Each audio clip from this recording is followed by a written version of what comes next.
Welcome to the American Experience. I'm David McCullough. On an afternoon in May 1889, one of the worst disasters in the nation's history took place in a small industrial city in western Pennsylvania, a city that few Americans had ever heard of. In a matter of days, the whole world knew about Johnstown. A dam had failed in the mountains above the city, and down came a wall of water that was anywhere from 20 to 40 to 60 feet high, or higher, depending on the width of the valley. It destroyed everything in its path. When it hit Johnstown, the city was obliterated. Why did it happen? What or who was to blame? This is our story, the Johnstown flood. I grew up in western Pennsylvania. I'd heard about the Johnstown flood my whole life.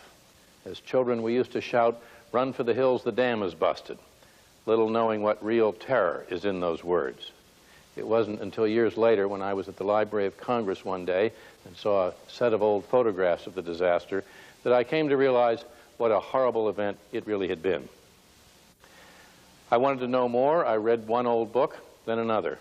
Pretty soon, I found I was writing a book of my own, digging into old records, interviewing survivors, many of whom were still alive then. That was in the 1960s. I'm back in Johnstown now. This is the main exhibition hall of the new Johnstown Flood Museum. Behind me is an abstract representation of the wall of water and debris that struck the city. Our film is an expanded version of a film made especially for the museum and that won an Academy Award. It's the work of the distinguished documentary producer Charles Guggenheim, and part of what you're about to see, the new part, is a rare new view of life as it was lived on the lake in the mountains at the exclusive South Fork Fishing and Hunting Club, in old photographs newly discovered by Mr. Guggenheim. And the South Fork Fishing and Hunting Club is the key to the story. For this is not the chronicle of a simple calamity of nature, not by any means.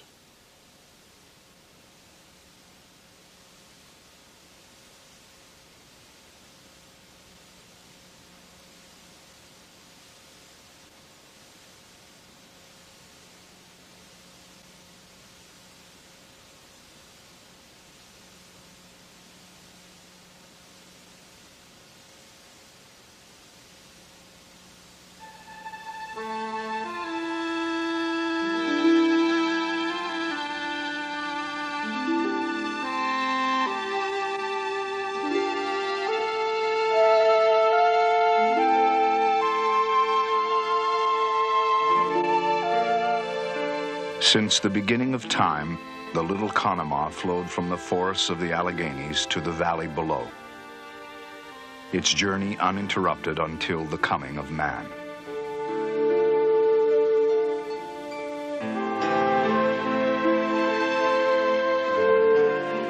Here in the 1860s and 70s, in the level floodplain where the Little Conemaugh meets the Stony Creek, the city of Johnstown had thundered to life with the coming together of coal and steel. In the year 1889, the population had reached 30,000, packed so tight there was scarcely room to build more. At the center of things was the Cambria Iron Company. With its Bessemer plant working night and day, Cambria made steel rails, barbed wire, and plowshares. They worked 10 and 12-hour-a-day shifts, 6 days a week, sometimes 7.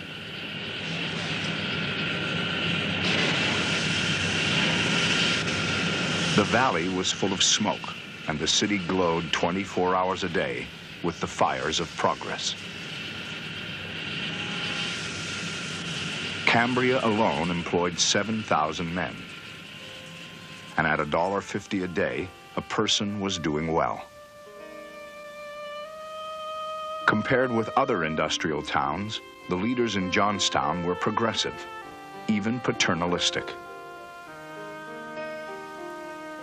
At the pay window on Saturday, a man wore his best suit, out of respect for the job he had and his pride in the community.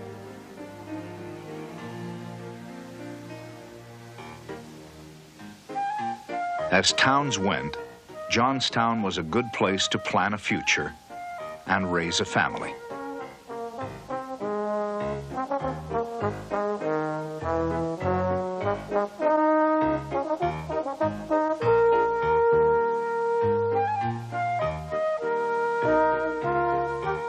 Downtown, there were new electric lights in the streets and 3 new blocks. And most any day of the week, one could see a new show at the Opera House on Main or Washington Street. In 1889, there were already 70 phones in town, 27 churches, 123 saloons, 3 newspapers, a new company hospital, 2 railroad stations, and up-to-date fire and police departments, staffed predominantly by the Irish, who had originally come to build the railroads and stayed on. The Germans had also come in large numbers starting in the 1840s, some fleeing revolutions, others seeking economic opportunity and religious freedom.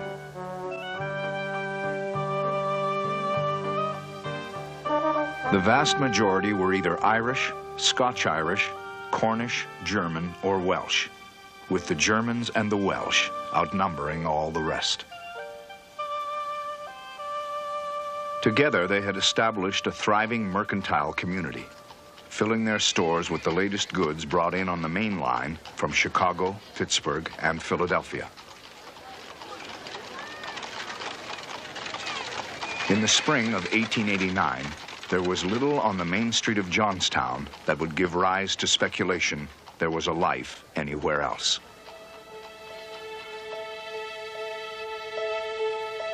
But 14 miles up the valley, there was indeed another life going on. And it was a very different life.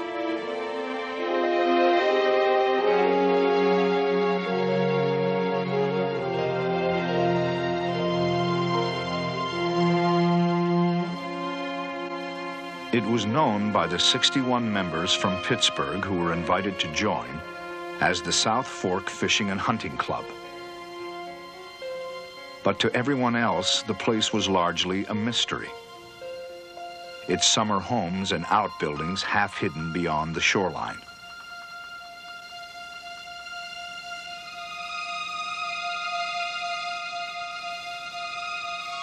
Their owners referred to them as cottages, but with few exceptions, they were 3 stories tall with 14 to 15 rooms.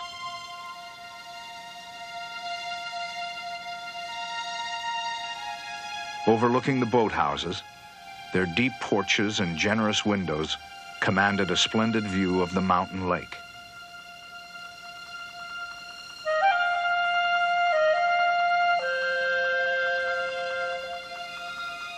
But even the largest of the cottages was dwarfed by the 47-room clubhouse, where during the season most members and their guests stayed, and where everyone was required to take their meals.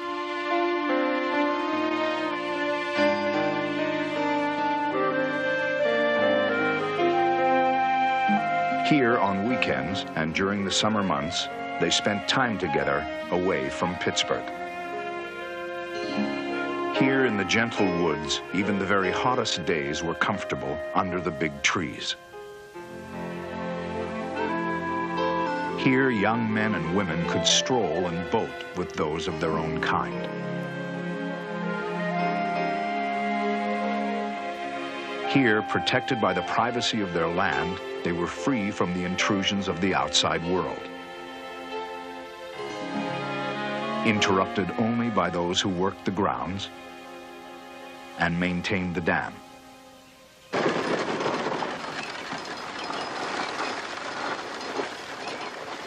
It was a dam built and abandoned by the state of Pennsylvania over 20 years earlier and subsequently neglected by later owners that now demanded the club's attention.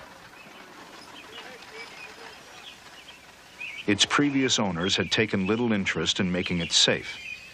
And as for the club's part, they had removed as much as 3 feet from its top in order to make it wide enough for their carriages to pass.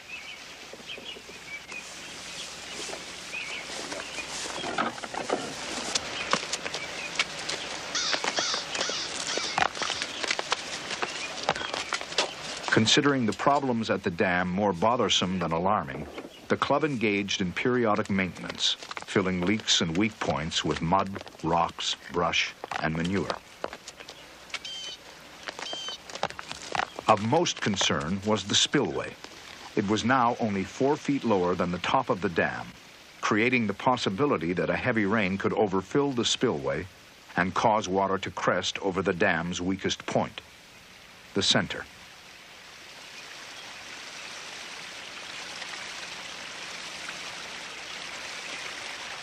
But for those who came to get away from the city, the spillway represented a magic place to meet and to picnic.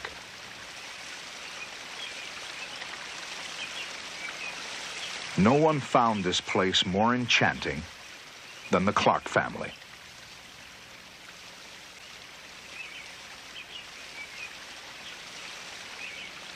Not as well known as the Carnegies and the Fricks, they were nonetheless one of the first families invited to membership in the club. Charles J. Clark, like his contemporaries, was well-to-do, well married, and an important man in Pittsburgh. He was representative of that small group who, during the latter part of the 19th century, helped lead Pittsburgh into unprecedented industrial growth.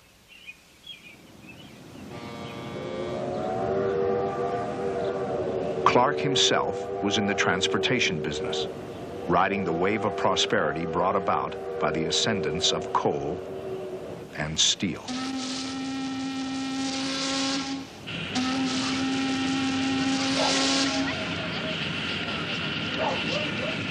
In the 1880s, Pittsburgh looked very much like Johnstown, 10 times over.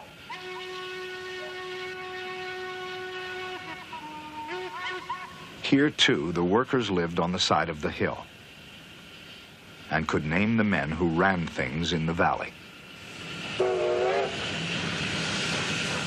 Men like Andrew Carnegie.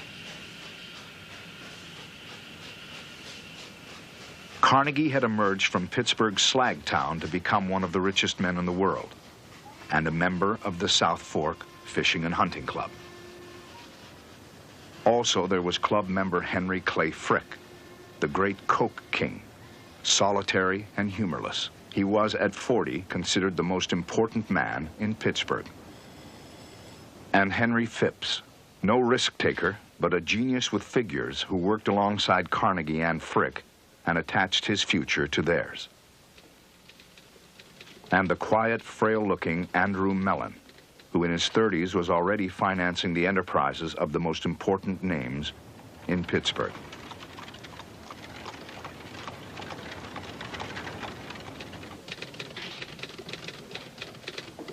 In the 1880s, a small group of Pittsburgh industrialists were moving goods to every corner of the world.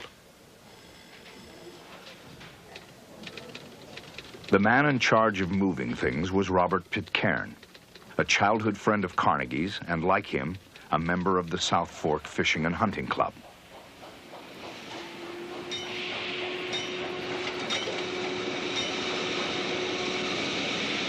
Pitcairn was head of the Pittsburgh division of the Pennsylvania Railroad, a company that was on its way to becoming the biggest and the most powerful political force in the state.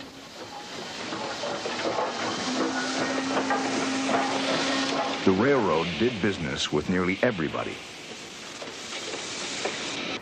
and connected the towns in Pennsylvania to the nation with over 75,000 miles of track.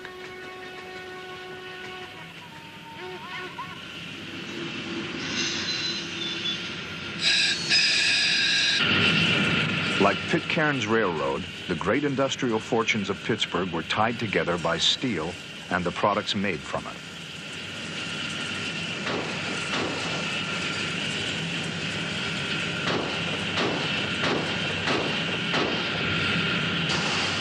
Companies owned by members of the South Fork Fishing and Hunting Club represented some of the largest corporations in the United States.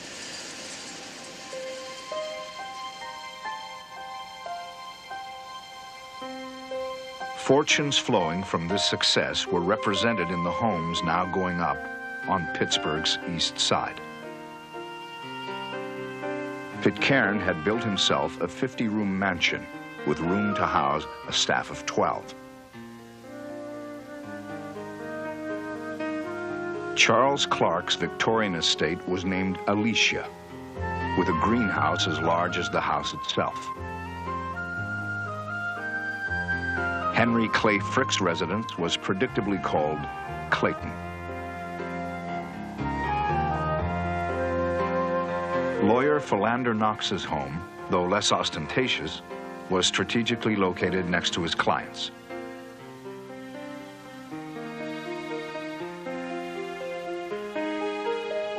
Artisans and materials were imported from Europe to create Italianate-like interiors, or a mixture of everything.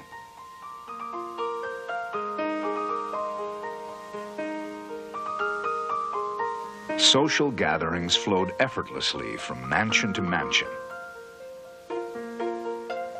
And families living here had a propensity for marrying one another.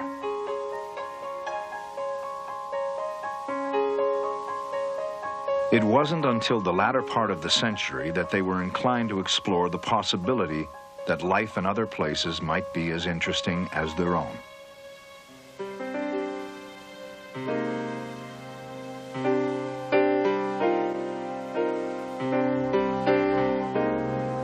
Most vacations away from Pittsburgh were brief, and the places visited predictable.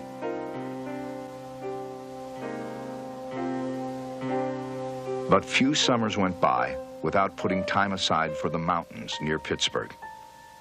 Even Andrew Carnegie, who now owned a house in New York and a castle in Scotland.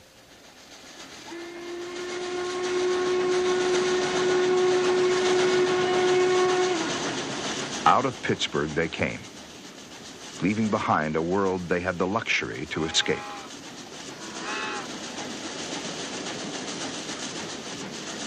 It was an attractive idea for lawyer and club member Philander Knox and other of the best people in Pittsburgh to buy a piece of tranquility in the quiet mountains away from the city dirt and smoke.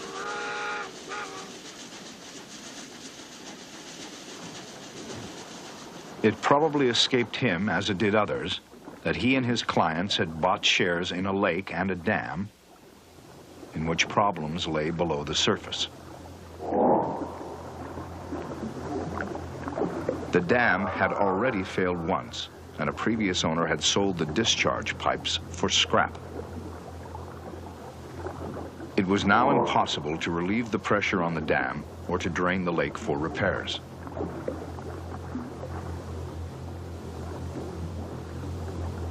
Knowingly or unknowingly, what the members of the South Fork Fishing and Hunting Club had purchased was a neglected dam in which those in charge were not willing to invest money for repairs.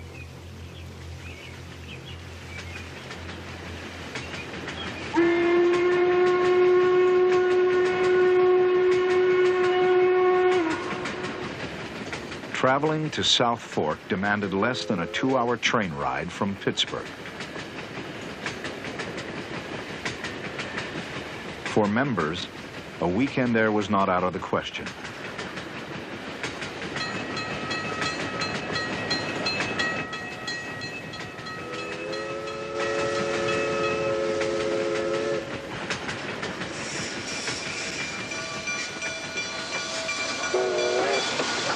South Fork looked like a dozen other small towns along the main line. But it was the nearest point of any size to the club at Lake Conemaugh.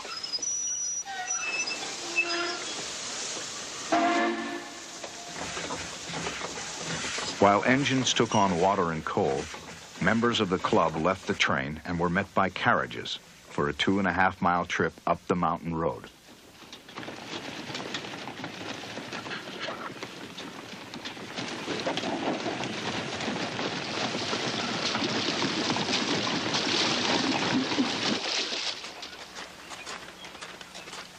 Carriages heading for the club took the road to the right, onto the breast of the dam itself.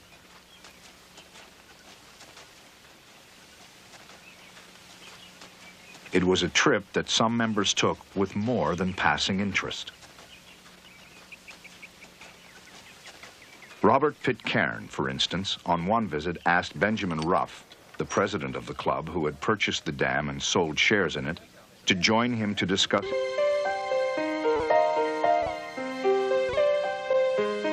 In the spring of 1889, the club's summer season was about to begin. Some boats were already in the water. In front of the clubhouse, 25 bathhouses stood newly painted.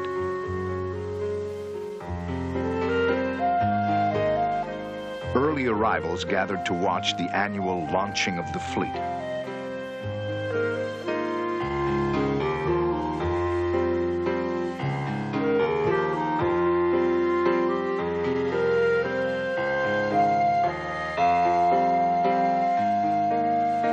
Waiters and domestics recruited from the valley stood ready to greet the guests.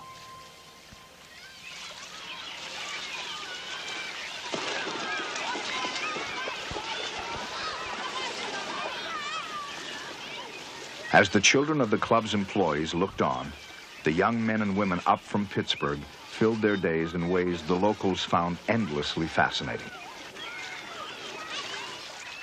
Phillips, Harden, and Long, well, on the right side. Horn. Each morning, there were planned activities, frequently under the direction of paid instructors, preparing the young men from Pittsburgh to compete with the very best in Eastern schools.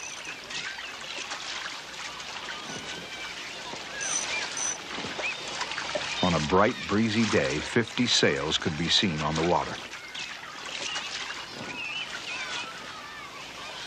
No one took advantage or more delight in the club than the Clark family.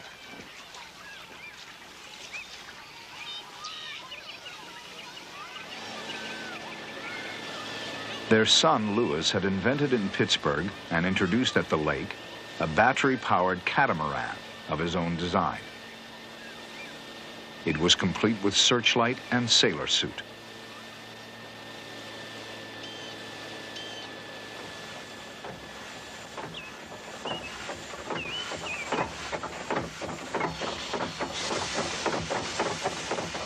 In the afternoon, the Clarks would tour the lake in one of the club's steamboats.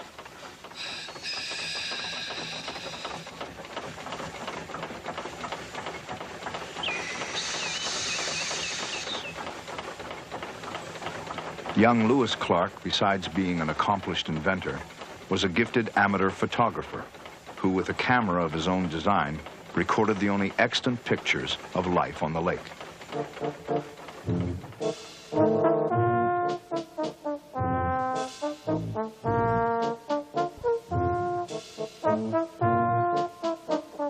In the evening, the Clarks would stroll down the boardwalk to the clubhouse and join other families for dinner, and gather later on the side steps with the Henry Phippses for a concert by the local German band.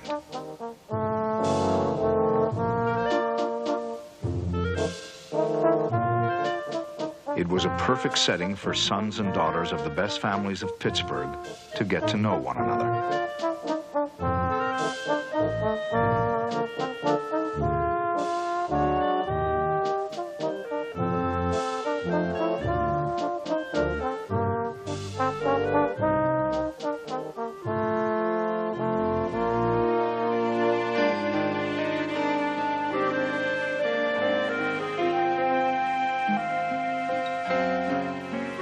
In the evening, young Lewis Clark would take his camera to the lake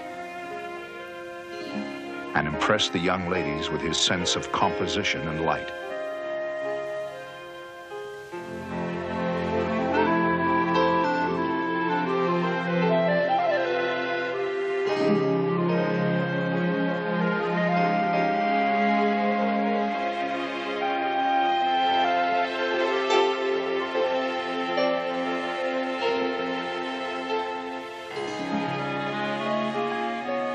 No summer at South Fork was complete without moments in costume.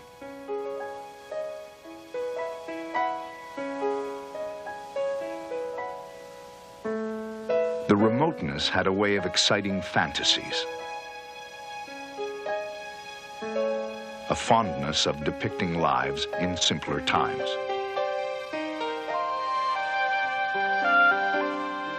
Brought in trunks from Pittsburgh, costumes were used to create living tableaus depicting classics in poetry and prose.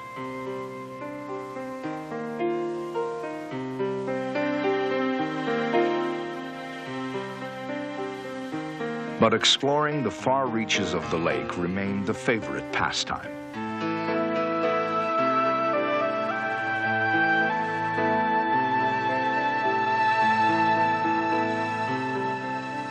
With journeys usually ending at the lake's most northern shore, where the water touched the great earthen dam, 500 feet and 14 miles above the town below.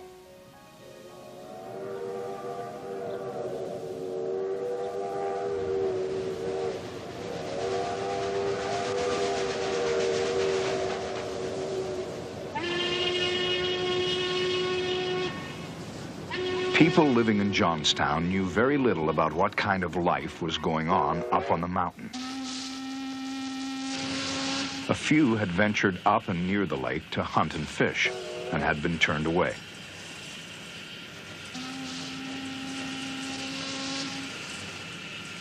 Others had brought back stories about seeing sailboats on the mountain, and that seemed very strange.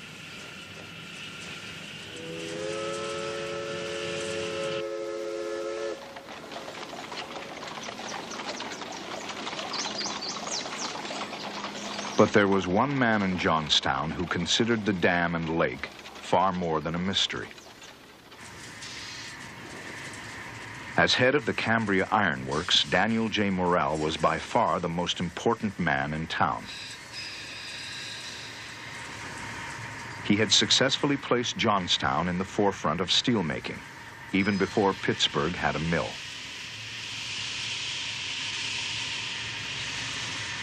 But in recent years, Carnegie and others had stolen his best men, and Morrell was not inclined to remain passive about the dam or what the club was up to on the mountain.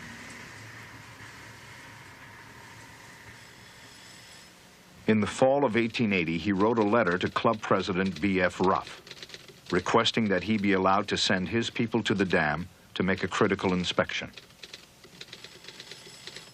John Fulton was Morrell's chief engineer, a geologist, and a deeply religious man.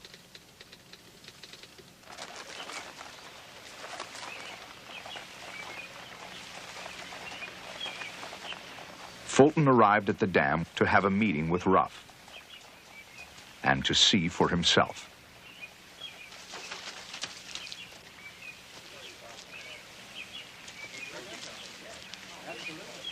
Fulton took every opportunity to question Ruff regarding the dam's safety.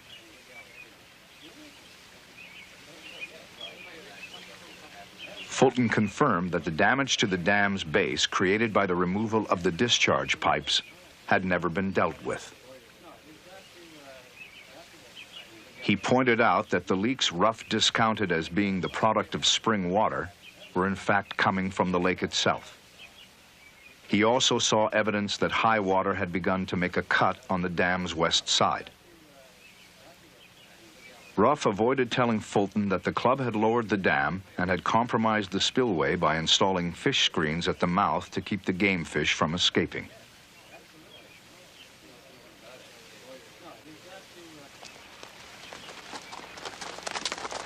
Fulton left that day convinced the dam was an accident ready to happen.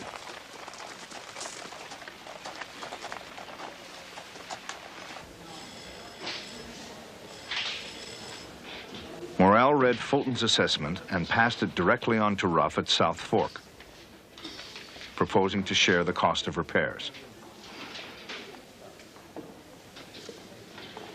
Ruff replied on December 2nd. We consider Fulton's conclusion as to our only safe course no more value than his assertion. You and your people are in no danger from our enterprise.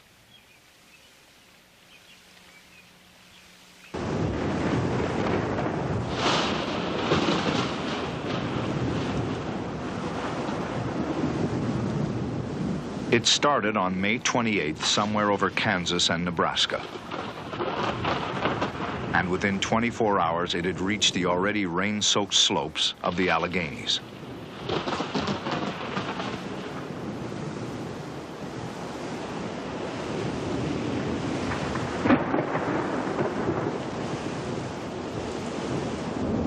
In fields around Johnstown, the earth could not absorb more water.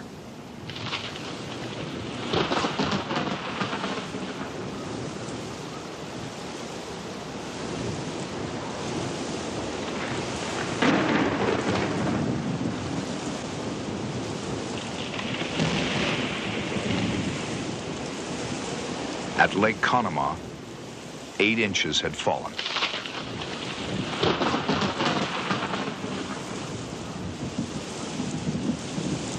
Streams were forming that had never been seen before.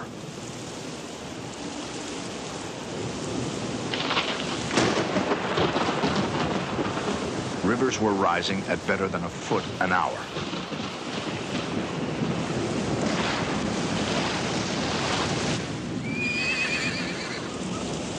In Johnstown, there was water in the streets, and though this was not new, this time things were more ominous.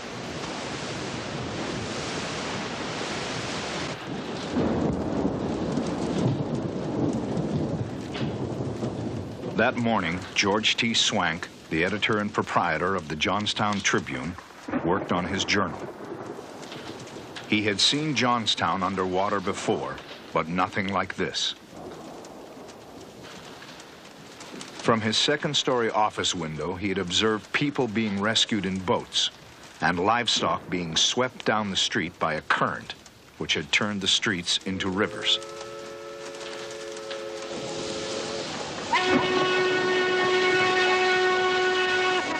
Two eastbound trains, the Chicago Limited and the freight from Derry, got as far as South Fork, where they were being held.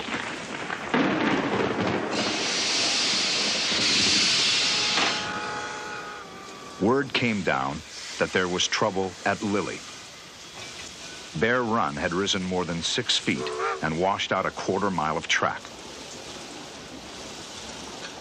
The Day Express, with 90 passengers plus crew, was being held at East Conemaugh for further orders.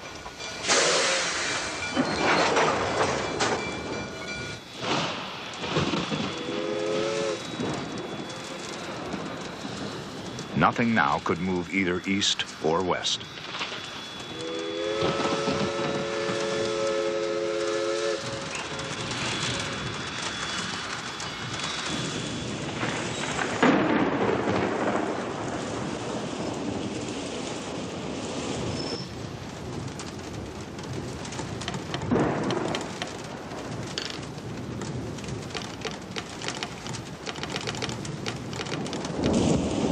With lines down, trackmen were out searching for the trouble.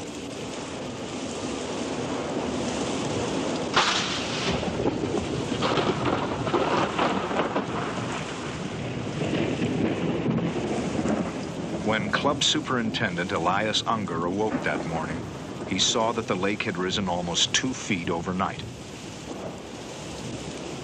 and was rising an inch every 10 minutes.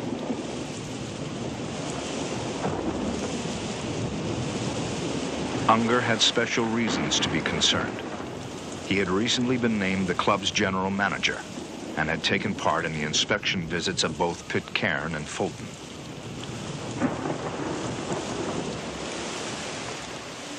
Now he could see that the spillway could not handle more water, a problem made worse by the debris that was accumulating around the club's fish screens.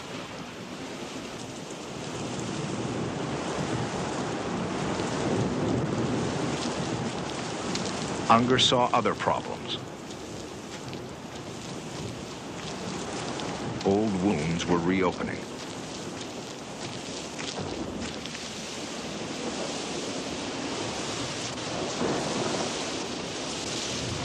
At 11:30, John Park, the dam's engineer, left in hopes of getting a warning message to Johnstown.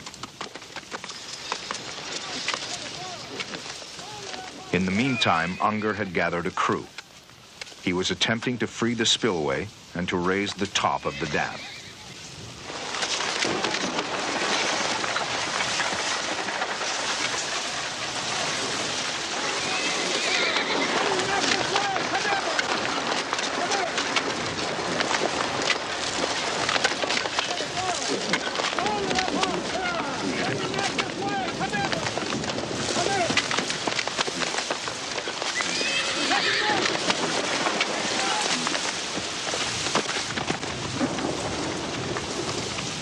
John Park reached South Fork, and his warning was delivered to telegraph operator Emma Ehrenfeld. With lines down, she could only send it 4 miles down the line to W.H. Pickerel at Mineral Point. It warned that the water is running over the breast of the dam in center and west side and is becoming dangerous.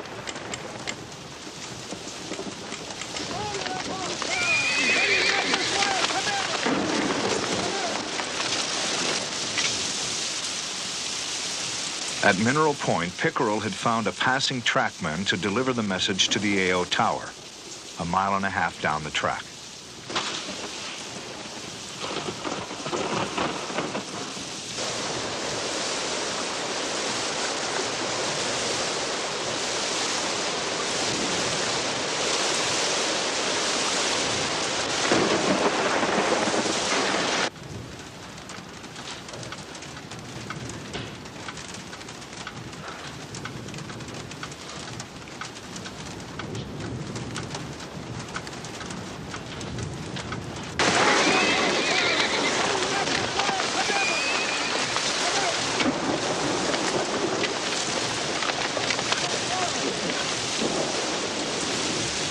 The message had reached the AO Tower to be forwarded to East Conemaugh and Agent Frank Deckard in Johnstown.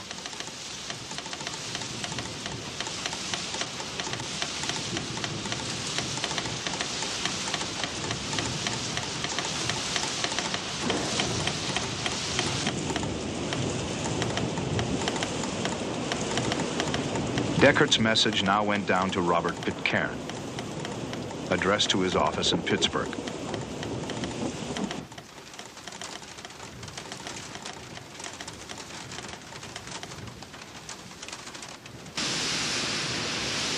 Within minutes, Pitcairn ordered his private car attached to the Pennsylvania's eastbound passenger train, number 18.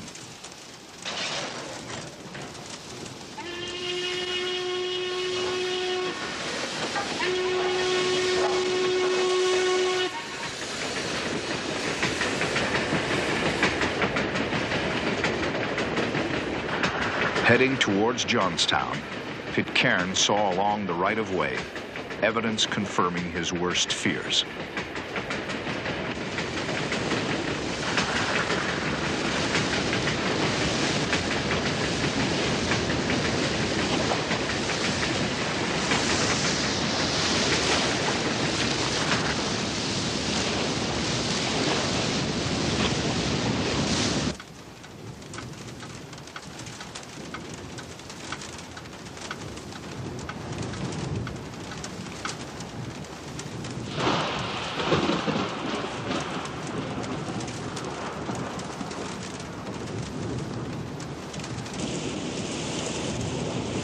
At 3 p.m., the Western Union wires in Johnstown went dead.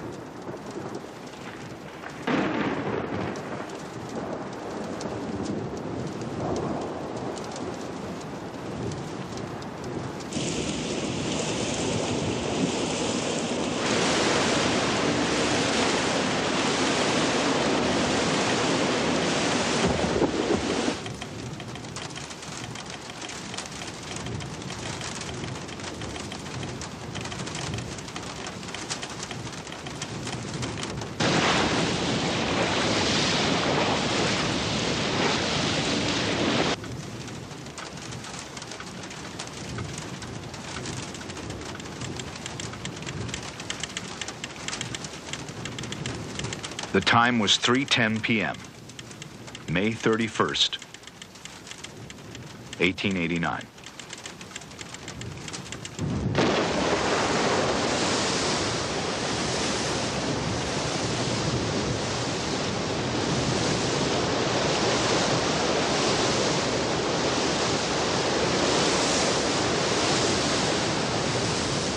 Located on a hillside, South Fork escaped annihilation.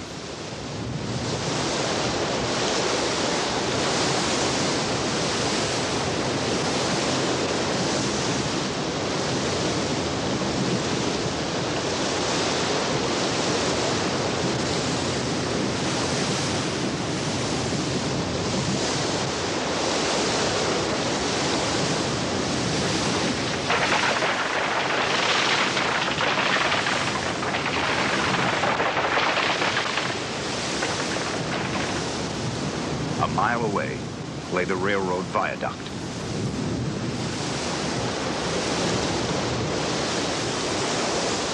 It held like a dam, but for a few moments.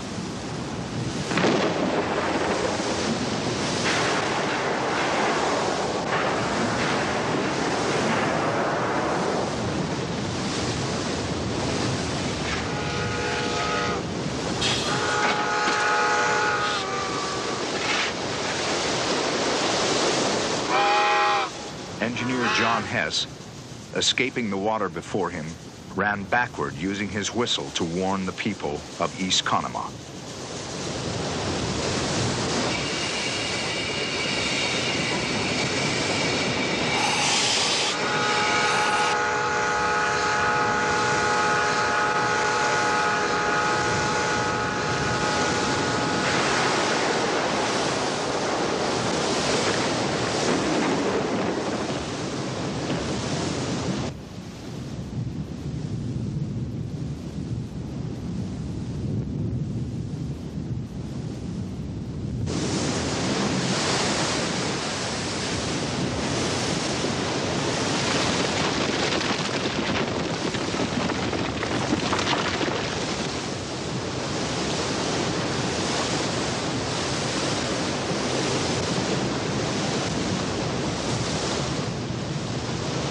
The stone bridge held. But the worst was yet to come.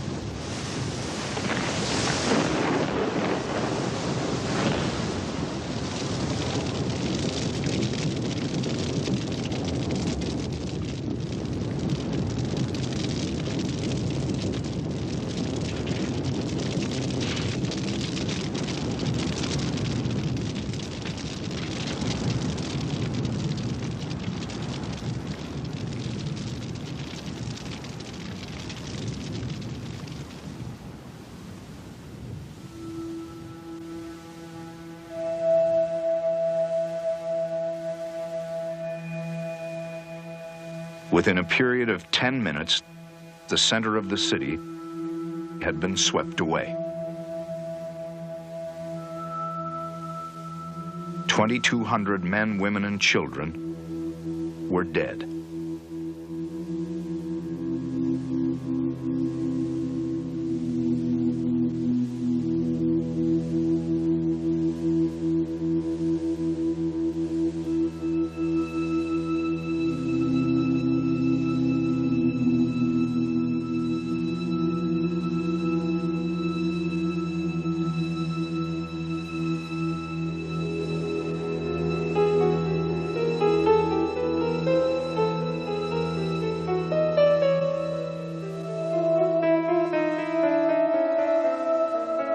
"34 engines, weighing up to 80 tons, had been strewn over the landscape, some for almost a mile. Section 1 of the Day Express had been ripped apart. Most who had remained on board had drowned.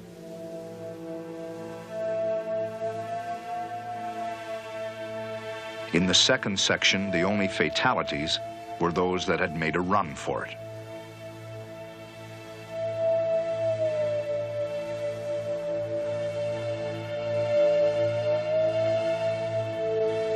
Some things stood. The ironworks was still there.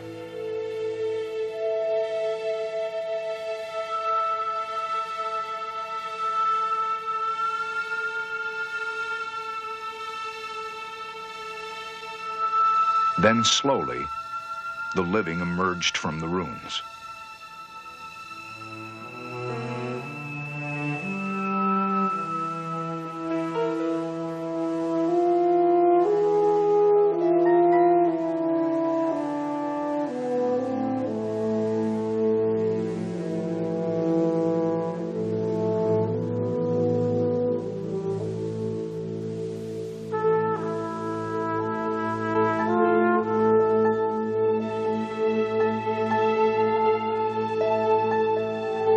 those who had been spared, there was the paralyzing fear of not knowing what part of their life remained in the valley.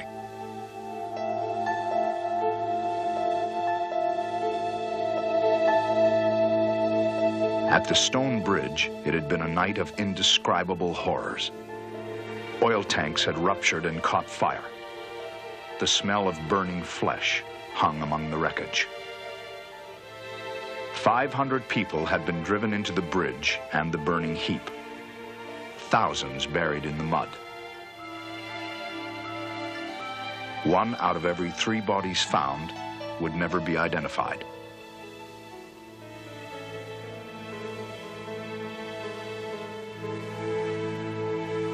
A schoolhouse, a Catholic and Presbyterian church, and a saloon had become morgues.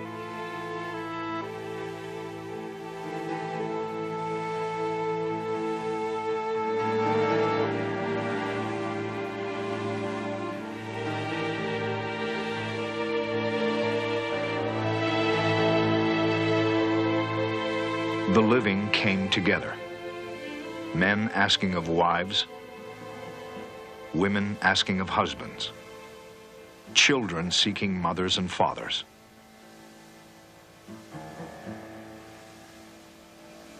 "99 whole families had been wiped out. 124 women were left widows. 98 children had lost both parents. 198 men lost their wives. 1 woman lost her husband and 7 children. 1 man, his wife, father, and 8 children.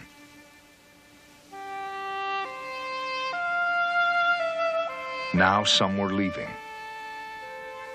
their homes and families broken.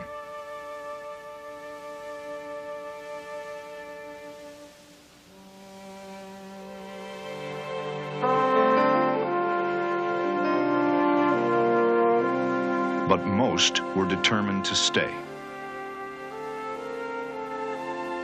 Within hours, they had called meetings, selected leaders, organized work crews, deputized a police force, and established a hospital. They had set out to rebuild their town.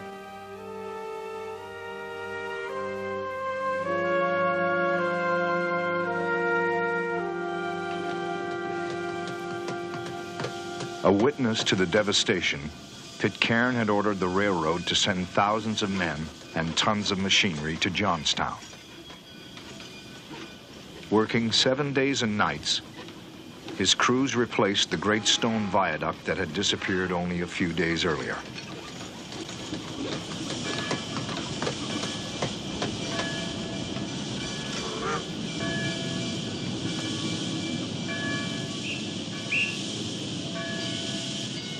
From every part of the country, hundreds of volunteers arrived, and with the militia and state agencies set to work to prevent epidemics and relieve the suffering.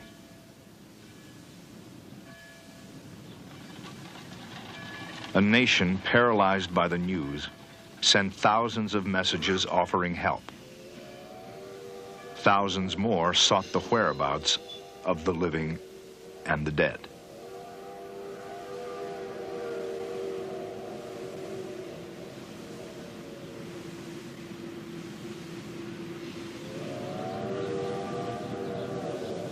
One of the most impressive rescue efforts to come to Johnstown was headed by a woman.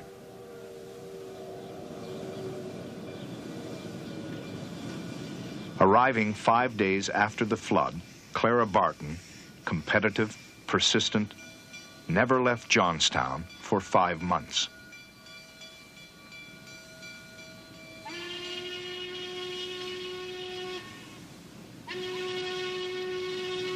Within weeks, the Red Cross and other agencies had built hotels, housing, and distribution centers.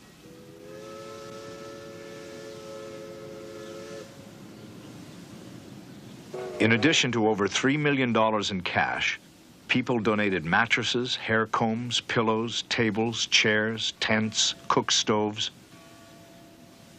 and over 7,000 pairs of shoes.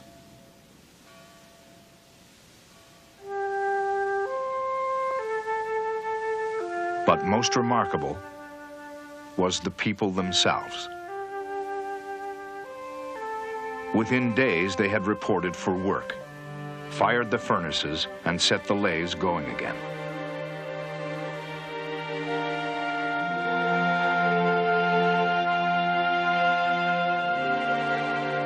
For days and weeks, they would live in the mud. But no one now questioned that out of this would rise a new city. The only question was how long it would take, and always, why did it happen?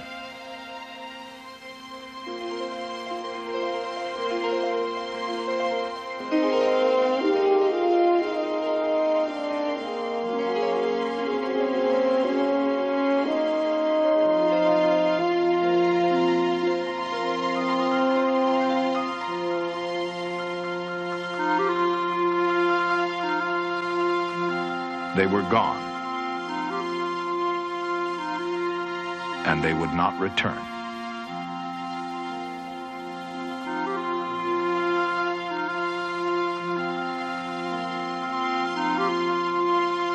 They had left for the living only memories of a life once lived on the mountain, of a life once lived in the valley.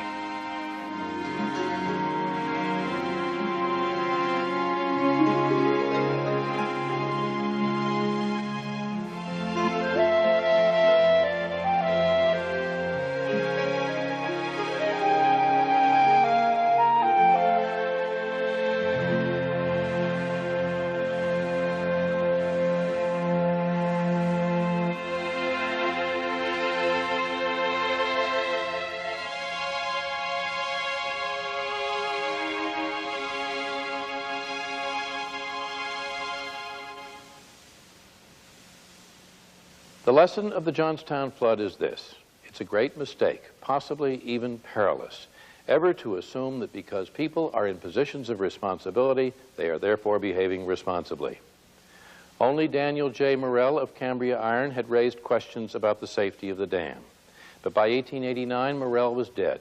His warnings were heard no more. The tragedy of the Johnstown flood is that it need never have happened. I'm David McCullough. Good night.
Major funding for this series is provided by the Corporation for Public Broadcasting and by the financial support of viewers like you.